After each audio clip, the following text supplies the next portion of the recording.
for joining us for your midday news. I'm Olivia Sandusky alongside meteorologist Jerry Steffen. We are halfway through the work week. Yeah. Started a little blustery out there this morning. A little hazy. A little hazy, but yeah, we have temperatures that are going to be above normal for the next several days. Even when they come down a little bit next week, they'll still be slightly above the mark. Yeah, mostly sunny skies, few high clouds. Nice shot in our Walter Clark 111 cam. We'll take a look at the forecast into a new month.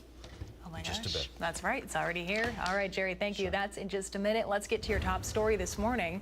We begin with new developments in the case of 17-year-old Tania Tovar, the Hemet teen who was reported missing in December of 2025 and whose remains were found later in Salton City. The suspect accused of murder, 51-year-old Salton City resident Abraham Feinblum, was back in court today for the continuance of his preliminary hearing at the Imperial County Superior Court. Our Alondra Campos joins us live outside of the courthouse with the latest from today's hearing. Alondra? That's right. After nearly what seemed like 2 hours inside the courtroom here at the Imperial County Superior Court, the judge has granted a 45-day extension in the case of 51-year-old Abraham Feinblum, a Salton City resident that faces a murder charge with a firearm enhancement in connection with the case of 17-year-old Tania Tovar, who was reported missing back on December 1st. Now today, it has been officially announced that Feinblum has appointed new legal counsel. He will now be represented by Melanie Rowe, the same defense attorney that represented him in 2 separate cases, back one in 2014 when he faced an identity theft charge, and in 2019 when he also faced kidnapping charges. Now today, Feinblum did walk into that courtroom in handcuffs and sat next to his new attorney, Melanie Rowe, but also in that courtroom was Tania's family. And with me today, I have Joshua Carter, who was sitting just feet away from the man that was allegedly involved in the death of his daughter. Now, Joshua, first off, tell me, how are you feeling today? This is the second time you show up for Tania in this case. Yeah, so, I mean, I have the expectations of I know it's going to be a lengthy situation, a lengthy process, so I'm fully aware of that. Obviously, the goal here is to try to get as much evidence as we possibly can, use it against him, and you know, put him away for you know, not only the allegations. I know that's the proper terminology to use, but for what we feel that he did to you know, my daughter. And this is the second time you're in this courtroom, just standing feet away from the man who is suspected in the death of your daughter. How does it feel to see the face of this person and be so in the same room? Well, I mean, for obvious reasons, it don't feel good, you know, but I do feel a little bit better that we was able to, you know, get him put in jail, and, you know, the Justice Department was able to apprehend him and keep him in jail. So that's what's helping us feel a little better and helping us sleep at night. And what does the fight for justice look like for you and your family? Oh, well, the main thing is to get him convicted, you know, and so we expecting for, you know, everything to go hopefully the right way, and that's get him convicted. Thank you so much, Joshua. Thank you for talking with us. Thank you. And today was an interesting scene inside the courtroom. The reason why we're not showing you video of Feinblum in handcuffs or of the scene inside the courtroom was because his defense attorney, Melanie Rowe, filed a motion just minutes before the hearing happened to deny the request for film recording in the courtroom. And her reasoning was because she allegedly claimed that it would interfere with Feinblum's right to a trial. Now, Rowe did have a sidebar conversation along with the prosecution and the judge just minutes before the hearing commenced, where she was speaking with the judge precisely about this motion. The judge then met with an officer, specifically a sergeant, outside of the courtroom to discuss the defense attorney's request to deny that camera recording in the courtroom, and then restrained us from doing so. Now, in a private conversation with Melanie, she did explain to us that she made the motion because, like I had said, it could interfere in Feinblum's right to a fair trial. She also claimed that a lot of the social media coverage and traction that this case has obtained could interfere with her client's right to a fair trial. And she also brought up the possibility of even changing the venue if she found that media coverage was interfering with the right of her client. Now, Roe also told us that she requested that 45-day extension for the preliminary setting. Now, that is set for April 13th at 8:30 a.m. here at the Imperial County Superior Court. And the reason she did that was in order to get hold of hundreds of pages of discovery, body cam videos, and other evidence that the prosecution currently has. She did state to us in a private conversation off camera that she needs time to evaluate all of this information, as she was just appointed as Feinblum's new legal counsel today. Now, again, just to give you guys a recap, this case is about 17-year-old Tania Tovar, who was reported missing back on December 1st and whose remains were found earlier this month in Salton City, just less than a mile away from Feinblum's home in Salton City. And so we'll keep you all updated. And meanwhile, her family continues to fight for justice and continues to remember her legacy. They will have a vigil set in March in Los Angeles and another one this Saturday in our local community. We'll keep you updated with all of that information. Reporting from the Imperial County Superior Courthouse, I'm Alondra Campos. Back to you.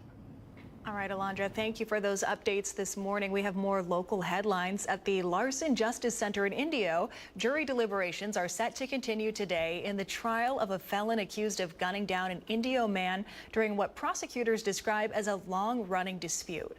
39-year-old Hilario Larry Muelo Jr. facing charges including first-degree murder in the shooting death of 36-year-old Marco Ramirez Jr. Early on February 3rd of 2023, officials allege Muelo shot Ramirez twice in the back outside of a home on Smyr Street, then fled, leaving Ramirez dead at the scene. Prosecutors say the victim and defendant were familiar with one another and were not on good terms. The defense claims Muelo acted in self-defense, saying he feared for his safety during the confrontation.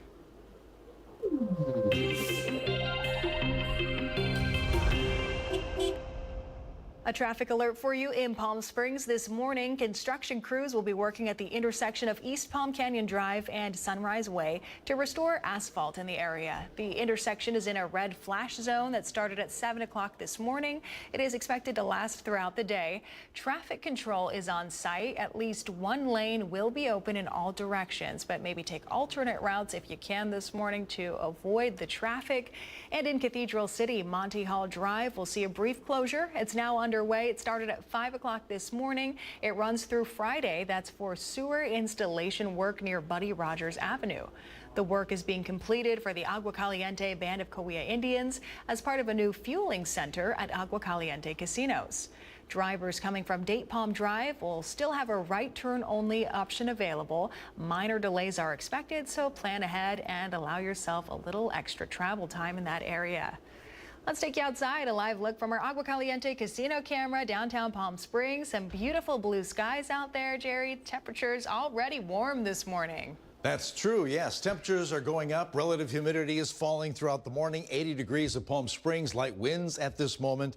They'll be out of the west, maybe a little gusty in the wind-prone areas. More on that in the full forecast. But 77 degrees at Yucca Valley, 81, 29 Palms. In the valley, we have 89 degrees at Indio, 86 Coachella, 92 already.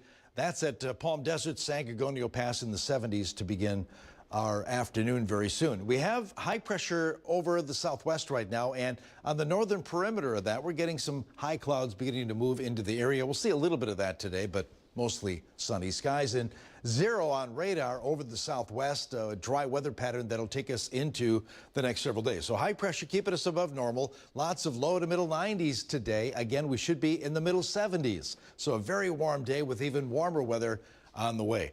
40s for dew points today, middle of the day relative humidity in the teens. How hot is it going to get? 92 degrees this afternoon for Palm Springs, Rancho Mirage, Cathedral City. La Quinta gets 93, as does Indio this afternoon. Comfort Air 3-day, more of the same tomorrow. Plenty of sunshine on Thursday, Friday, adding a few more degrees. Lots of middle 90s for the valley. It looks like Friday and Saturday will be the two warmest days before some changes head in our direction. I'll explain. Full forecast minutes away. Olivia.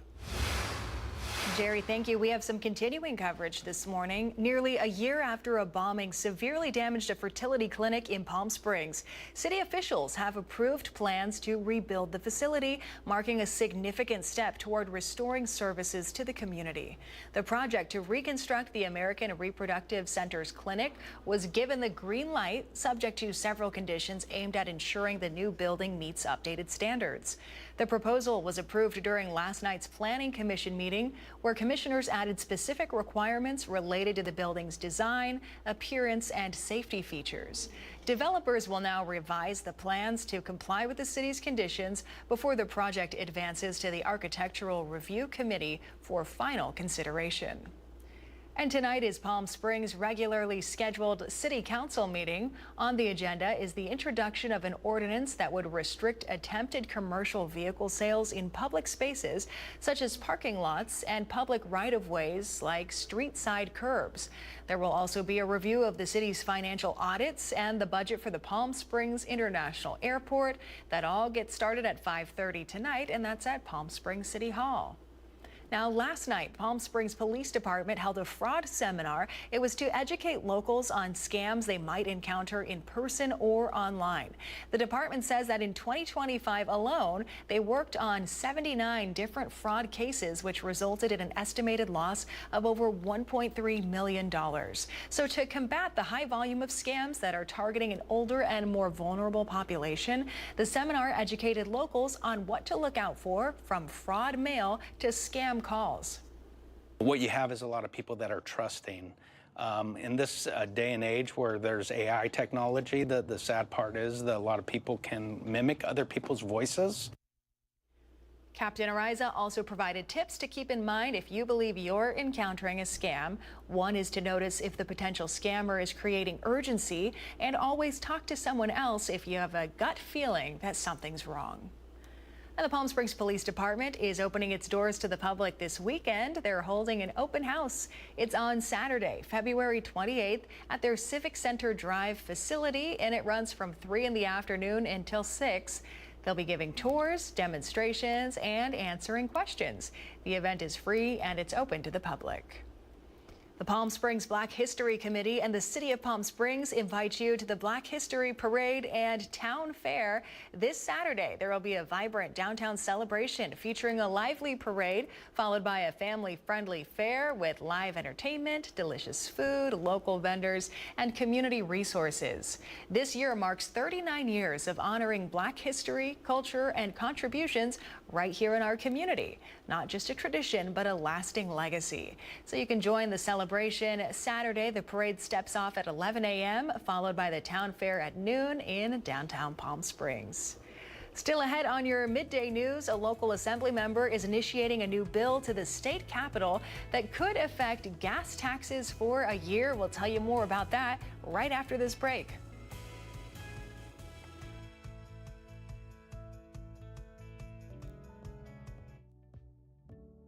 Missed the news yesterday? Well, don't worry. You can watch the latest stories and even original news programming over on our website, NBCPalmSprings.com.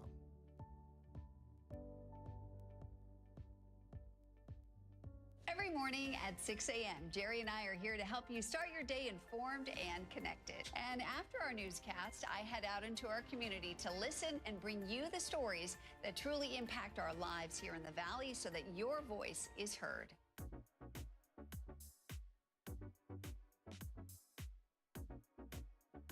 You're watching our digital live stream. For the latest news and updates on developing stories, head over to our website, NBCPalmSprings.com.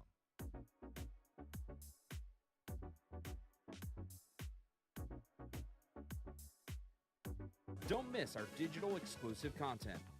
Me on a Plate, Talking with Thalia, Kai the Deal Guy, and Desert Entertainment with Todd. Only on NBCPalmSprings.com.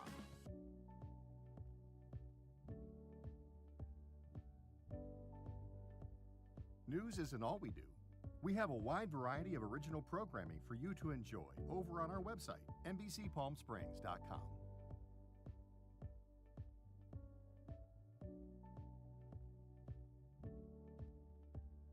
Successful wildlife projects are happening all across the Salton Sea. And in the middle of these restoration efforts, lithium enters the equation. Dive into the delicate balance of nature and the emerging Lithium Valley, streaming on NBCPalmSprings.com. Worried about missing a broadcast? Don't worry. We stream just about everywhere from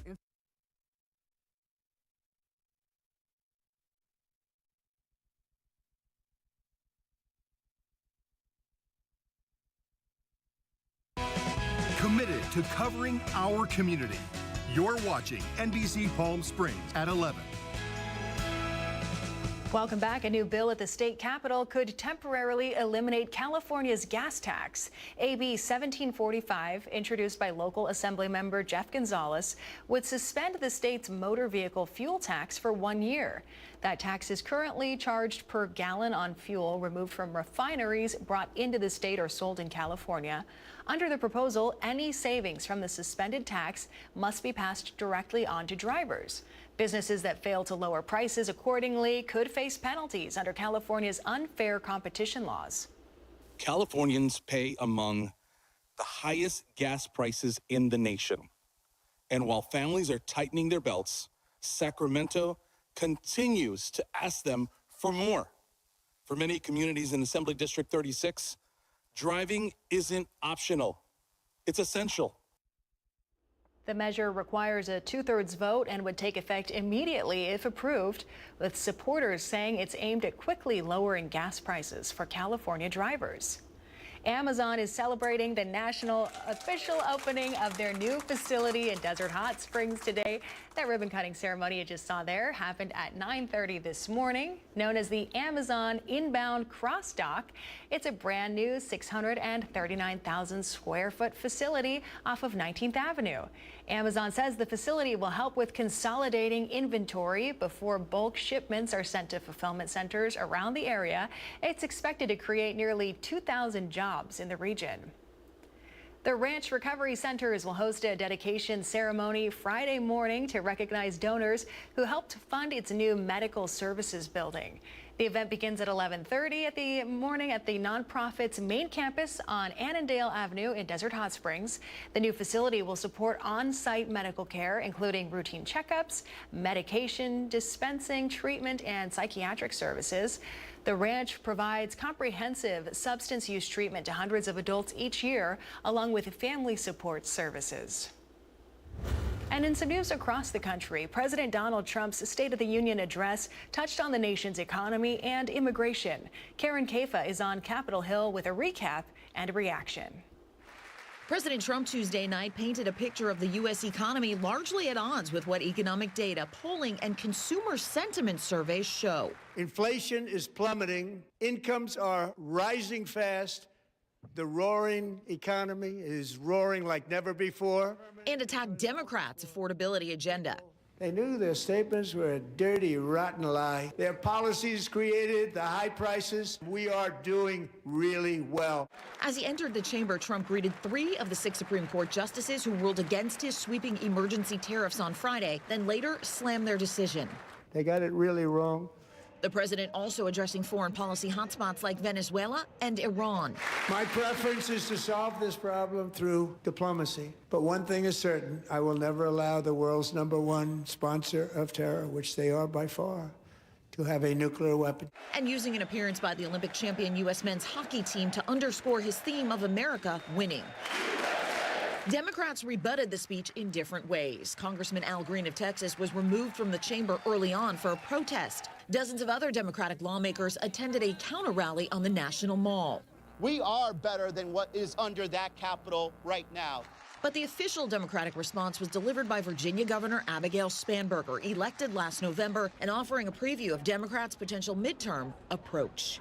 He's enriching himself, his family, his friends. The scale of the corruption is unprecedented. On Capitol Hill, I'm Karen Kafa. We've got a live look outside for you now. Our Agua Caliente casino camera in Rancho Mirage. Jerry is tracking the warm rest of the week forecast just after this break, so stay with us.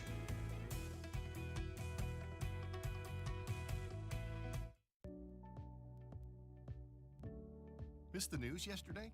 Well, don't worry. You can watch the latest stories and even original news programming over on our website, NBCPalmSprings.com.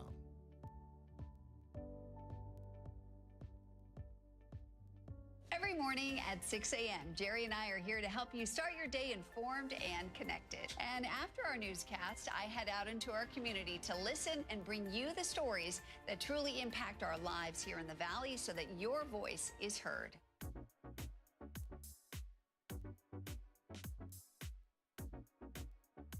You're watching our digital live stream. For the latest news and updates on developing stories, head over to our website, NBCPalmSprings.com.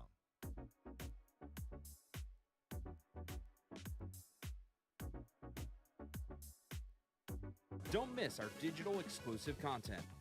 Me on a Plate, Talking with Thalia, Kai the Deal Guy, and Desert Entertainment with Todd. Only on NBCPalmSprings.com.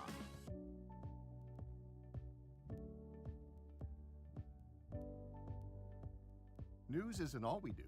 We have a wide variety of original programming for you to enjoy over on our website, NBCPalmSprings.com.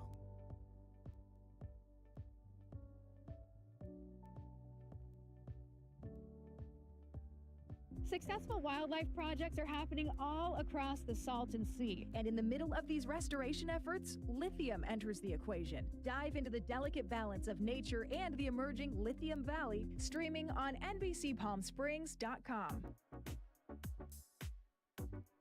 Worried about missing a broadcast? Don't worry. We stream just about every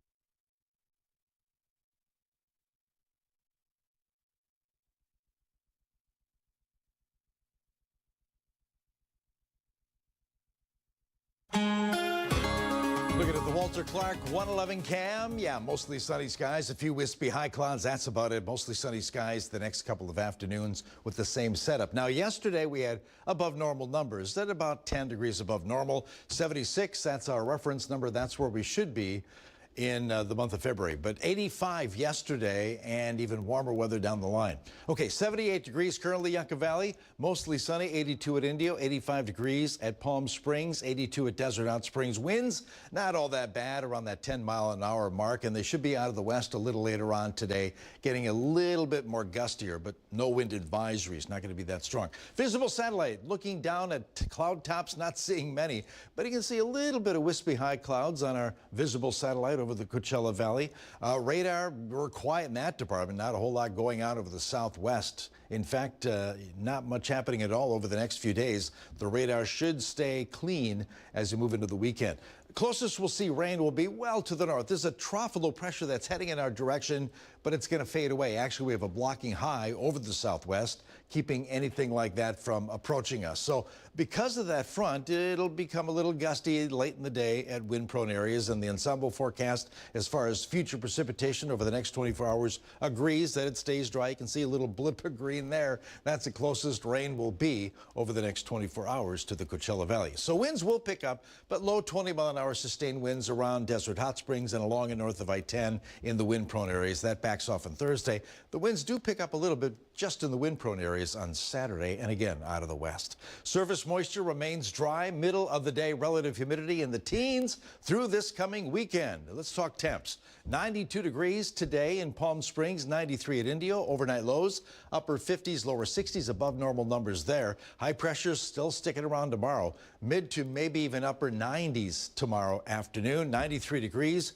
in Palm Springs and Indio, 87 degrees at Cabazon. And then on Friday and Saturday will be the two warmest days in our near future. Lots of middle 90s both afternoons, especially on Saturday. We'll watch that day very closely because we could see record-setting temps as that high begins to strengthen over the area. Again, lots of middle 90s for us, including 95 degrees in Palm Springs. If we hit that, we'll break the old record of 94 degrees. Again, that's this coming Saturday. Now, there will be changes Tuesday of next week. A trough will begin to move through the area. It'll pull down temps, but still, 80s are above normal for this time of year. Comfort Air 7-day forecast, low to middle 90s for the next several days. 82 degrees on Monday, clouds thicken on Tuesday with a high of 83.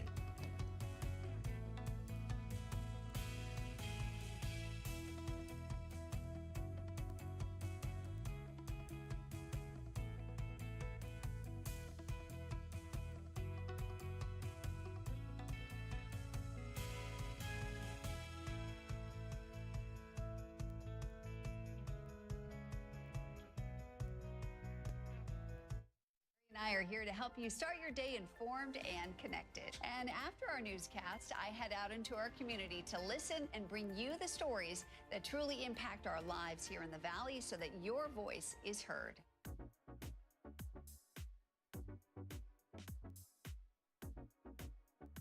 You're watching our digital live stream. For the latest news and updates on developing stories, head over to our website, NBCPalmSprings.com.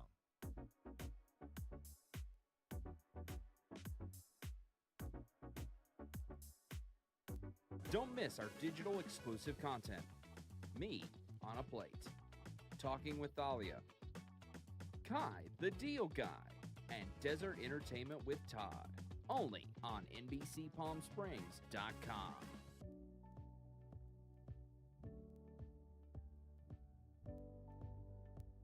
News isn't all we do. We have a wide variety of original programming for you to enjoy over on our website, NBCPalmSprings.com.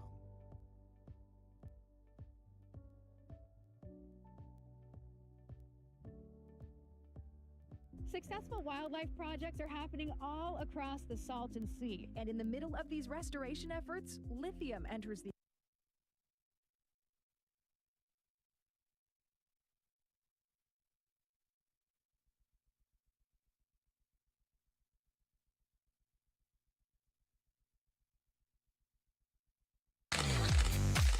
And now the Agua Caliente Entertainment Report, brought to you by Agua Caliente Casinos. Welcome back. The Rock and Roll Hall of Fame announcing its nominees for 2026. And as always, some fans are excited, others are a little disappointed. This year's list is the largest ever with 17 artists. 10 of them are first-time nominees. They include Lauryn Hill, Phil Collins, Wu-Tang Clan, Shakira, and Luther Vandross. The only artist to make the list in their first year of eligibility is Pink. Returning to the ballot again, the Black Crowes and Billy Idol. Oasis is also back on the list, and Iron Maiden returns for the third time. We'll be right back.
Before we go, astronomers have captured a striking new look at the center of our Milky Way galaxy. This image, released by the European Southern Observatory, shows a complex network of cosmic gas in detail. It's the first time cold gas across the region has been brought into sharp focus. Scientists say the data will help them track the lives of stars in the most extreme region of our galaxy. Isn't it beautiful? Yeah, it is. Gorgeous. Nice pictures from NASA. And if they want to get rid of the gas, just send a rocket with Beano on it, right? Oh, no? Jerry. No? Okay. Forecast today, above normal numbers in the 90s rest of the week. More news at 5 and 6. We'll see you then.